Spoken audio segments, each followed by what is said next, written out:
Next up here on the caller list, we have quite the voicemail here, and it's pretty long, but what really got my attention here was the end, where this guy tells me that after taking and going through quite the trip, he shat himself in front of his mom as soon as he got home. So let's go ahead and listen in.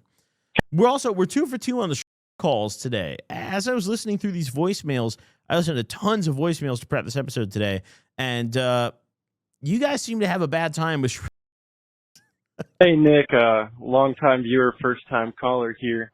I was going to tell you about the time last summer when I went home to Seattle to visit my folks, and I decided one night to take like 4 grams of and I started tripping real hard, so I left the crib, of course, without letting them know. Had my homies pick me up and just kind of had it was a good trip. Got to just sneak out the window, go link up with the boys, worry about the rest later. Fuck it. I used to do that so often, just leave without my mom, like ever telling my mom, that eventually she put alarms on every surface that could open in my house, bro. The front door, the garage door, all the windows, the back balcony sliding glass door. She had these motion sensors, bro, where if I left the house, it was over with. I would still fucking do it all the time because it's not like it would physically stop me from doing it. But then I would, it was very awkward, She would come home all mad at me from work and flame my ass up. And it was really bad, dude. If I snuck out the night before and then my mom had a bad day at work the following day, I was fucking it. I was in deep shit, dude. I was getting it real bad. All right, let's keep listening. But then I got stuck in this like thought loop because we like passed the spot I used to skateboard with one of my homies who passed away. So I got stuck in this crazy thought loop. I had never been stuck in a thought loop before.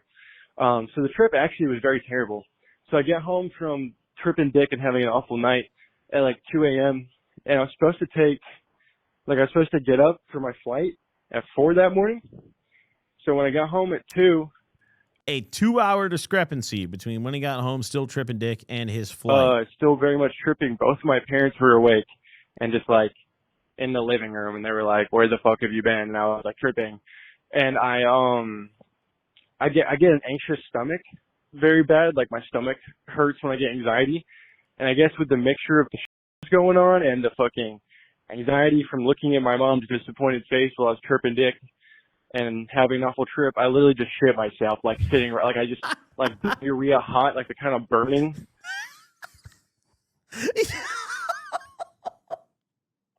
Why do you have to describe shitting himself? Like, why do you like really hot burning sensation? Like, is that what it feels?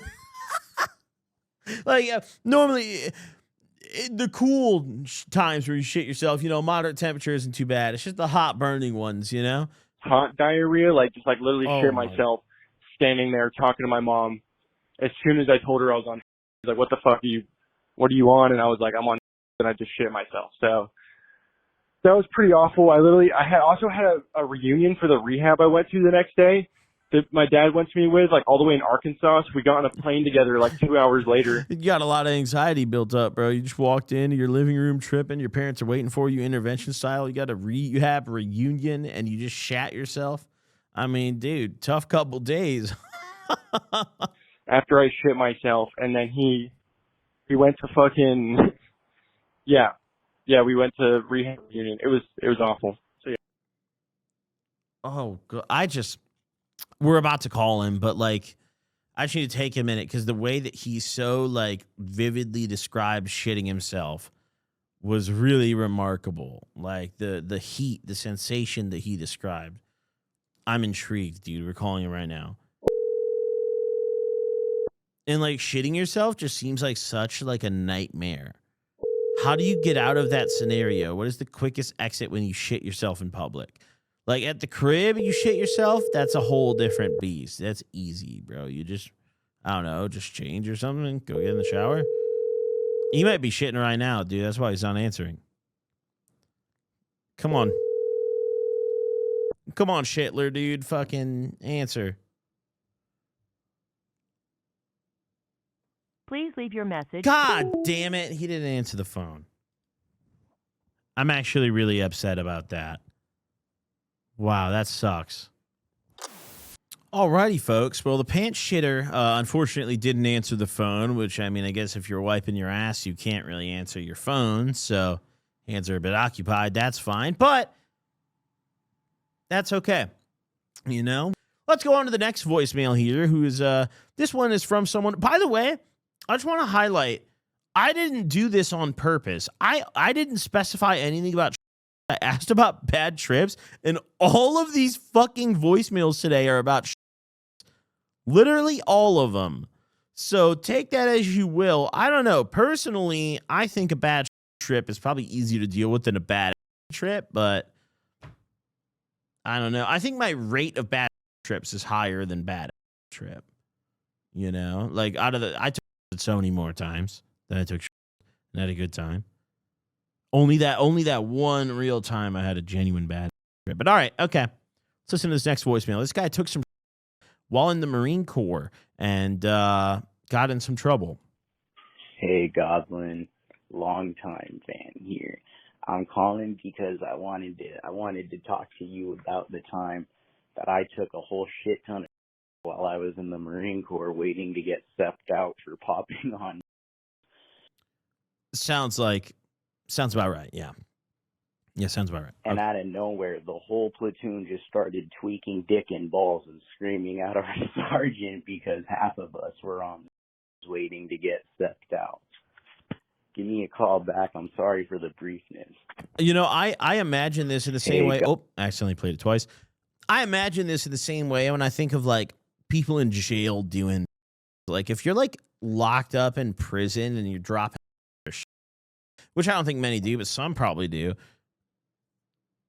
That's no fun. Or like when I look back at my former self, when I used to trip at school, dude, we used to fucking link up at 7 a.m. in the morning.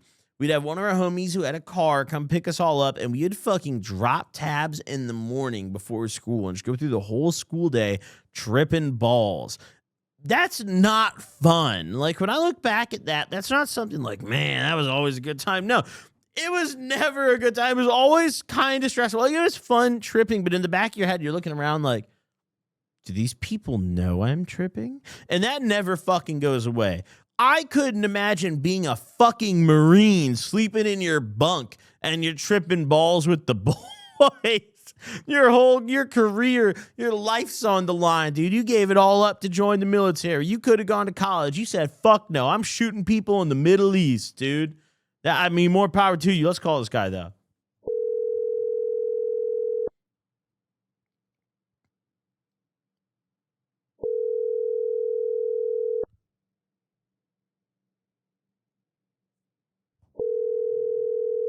Imagine this guy's, like, still in the Marines. He's, like, doing a drill right now.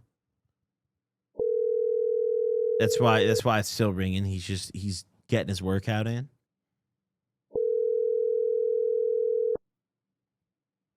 Come on, buddy. The subscriber you are...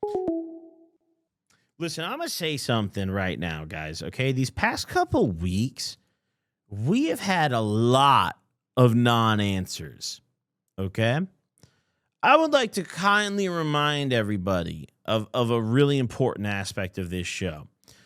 For every chunk of this that you see on camera, where we're talking to people, we're taking calls, we're doing the caller episodes, there's a ton of people that don't answer the phone that we end up just editing out. And this part we're not editing out because we're flowing right now. The episode's going good. But there is also a lot that you guys genuinely don't see. So please, if you're calling in, make sure that you do it on a day where you're just going to be chilling.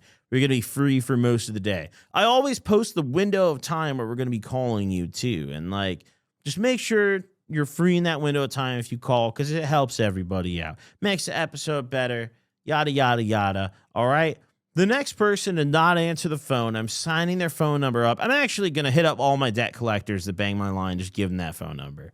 And you can live with that shit. And as someone who's lived with that for nearly, close to a decade at this point, it's not fun. They call me to this day. I owe $400 to PayPal. They called me this very morning about it, okay? I accrued that debt when I was 19 years old, all right? I'm 26 now. They haven't stopped. It doesn't matter.